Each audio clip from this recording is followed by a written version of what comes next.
Hey guys, so today I have a really fun video for you. It's one I've been wanting to do for a while, and it is going to be on how I get this faux microbladed eyebrow look.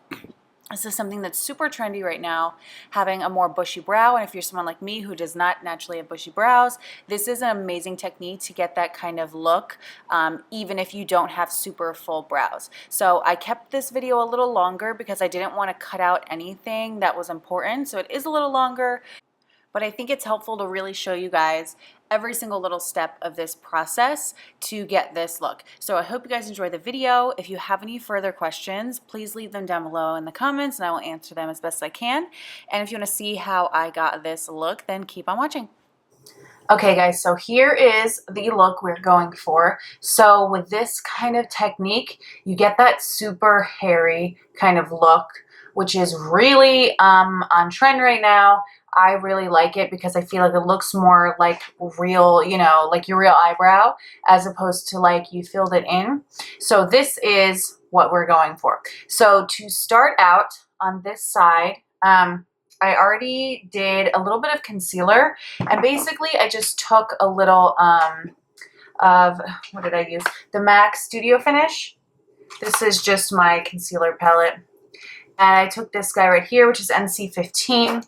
And basically I just did that really lightly under my brow, in my brow, and then above with this foundation brush. And this isn't a necessary step. I just did it because I have very red, I get kind of redness in my eyebrows. So if I didn't do that first, you would like, there'd be like redness within the, you know, brow, and it would look kind of funky. So that's why I did that. But you don't have to do that if you don't have redness. That just kind of helps even out the whole area for me before I go in and do the actual brow strokes.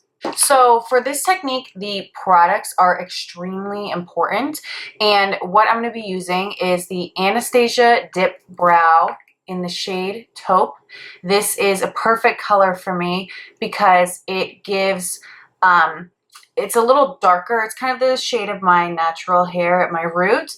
So it makes the kind of hair strokes stand out more. If it's too light, it's not really going to stand out as much as you probably want it to. So that's why I go with something just a little darker than my natural brow hair. And then this consistency is exactly what you need for this kind of technique. And then also the brush is probably the most important thing about this whole technique. This is the Anastasia Beverly Hills 7B. Now I have another Anastasia brow brush, and it's this number 12, I think.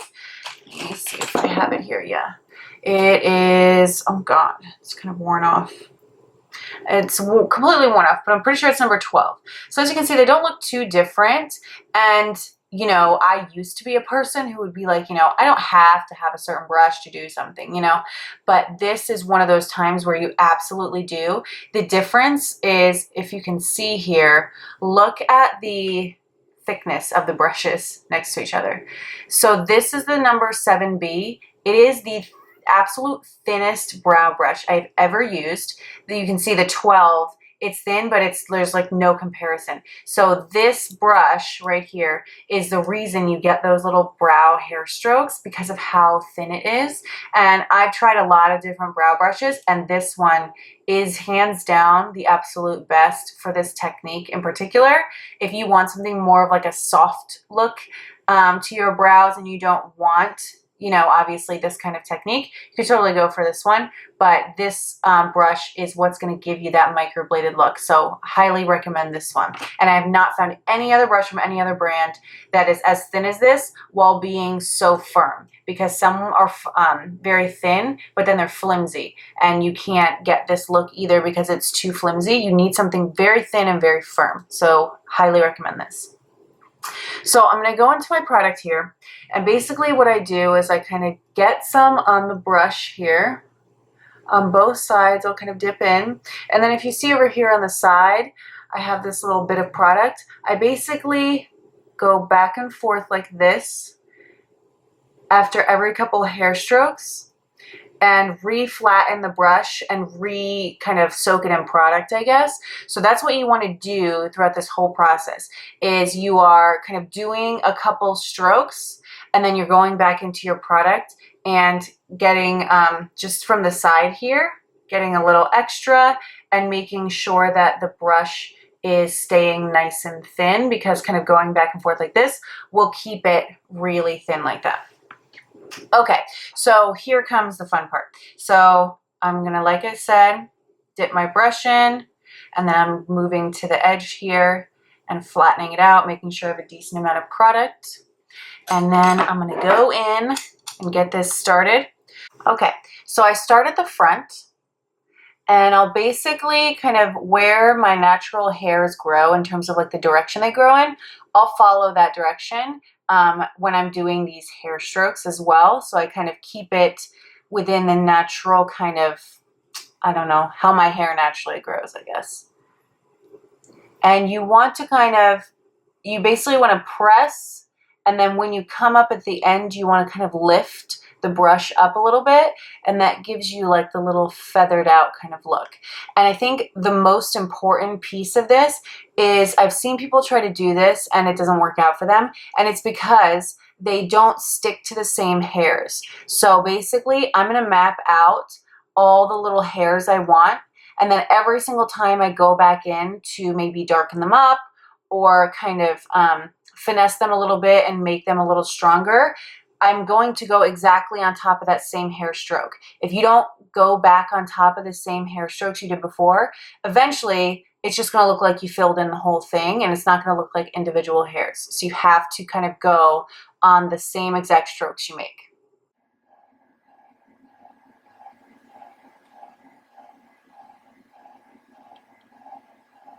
So I'm starting out by mapping out a couple kind of my initial strokes. And I'm telling you guys, this is definitely a very hard thing, even for someone like me. As you guys know, like I'm an actual artist.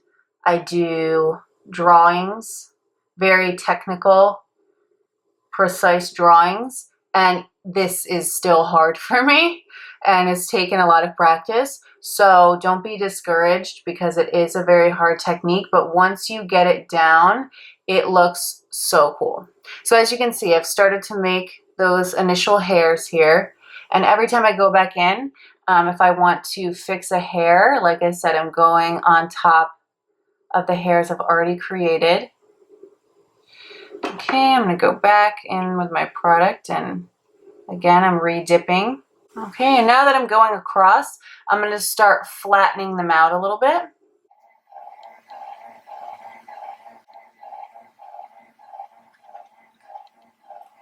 And now here, around my arch area on the bottom, I wish my hairs, like, I wish I had nice defined hairs that came down here a little more.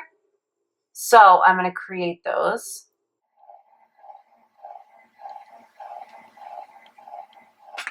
And when I get to the tail, I'm going to go down in the direction that the hairs grow at the tail of the brow.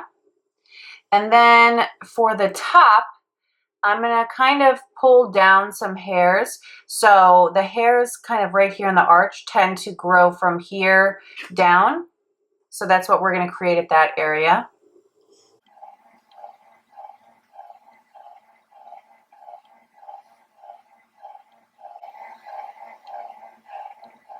Okay, and at this point, I've mapped out pretty much all the hairs that I want to have, and now it's just going to be going back in and perfecting them a little bit.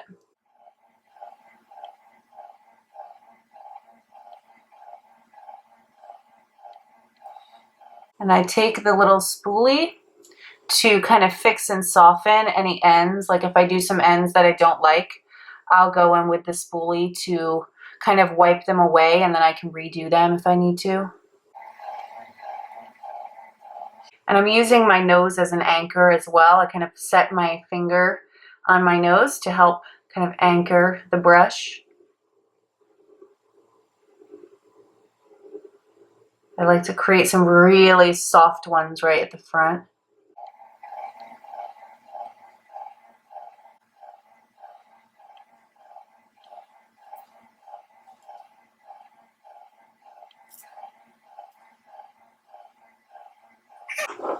Okay, so now that I have most of my hair strokes down that I want down, I'm now going to go in and clean up, because cleaning it up really kind of helps to define the look of this kind of technique.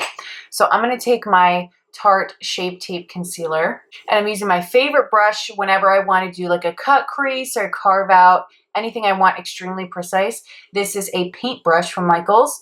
It is the American Painter brand number 10. And it's in the Filbert series. It's like a synthetic brush, but again, it's like crazy thin. Like when you get product on it, as you can see, it gets super thin, and that's what we want. So I'm just putting that concealer on both sides of the brush, and then I'm going to carve out the bottom.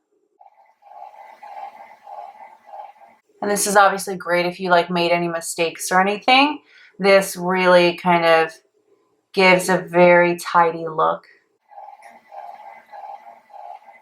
And then I'm also going to take a little bit of that concealer and go along the top. Generally, I don't like going along the top of my brows with concealer, but with this technique in particular, that is when I will do this, because again, it helps to like define. It's hard to explain. You define the brow, but the whole point of this technique is for your brows to look more hairy and natural. So you don't want, it's like, I want definition without taking away from the hairy kind of look. And that's how you get that, is with, concealing around the edges. So I focus most of the concealer more towards the middle back, and then I'm just kind of taking whatever's left to kind of blend forward. Okay, so now that has defined the brow a bit more, which is what we want. And the final little step I will take is I'm going to go back in with my brow brush and my Dipbrow and just kind of fix the brush hairs like I've been doing this whole time. And I'm just going to very softly flick up a couple hairs so that they kind of look tapered. And you can see I'm going over the concealer. Oh, baby girl, what's wrong? Baby girl is not feeling the eyebrows. Please hold. Okay, so like I said, as you can see, you kind of like pull a couple of those hairs above the concealer, and I've kept the definition I created with the concealer, but I also kind of re-enhanced the kind of like hairy look of the brow by kind of just very gently kind of flicking up the tails of those little hairs. All right, last step, because I want to make sure that my natural brow hairs are kind of falling in line with all this work I just did. So I'm going to take some clear brow gel. This is MAC Brow Set. And very, very, very gently, I'm just going to brush my hairs in the same direction of all those little brush strokes we made. And I say gently because you don't want to press really hard with this brush, because then you're going to wipe away all those little hair strokes you made and kind of blend them together. So just very gently brush these bad boys in the same direction. Okay, so now the brows are done. I'm going to finish the rest of my makeup, and I will be right back to show you how it looks with a full completed face of makeup. Alright guys, so here it is fully done with a full makeup. I didn't get to film an outro because baby girl was not having it, but as you can see, it gives you that very kind of hairy, natural brow look, even if you don't have super full brows. And obviously without having to go get microblading done, which is painful and expensive. So I hope you guys enjoyed the video. Like I said, if you have any questions, please leave them down below. And please subscribe if you haven't yet, and I will see you next time. Bye.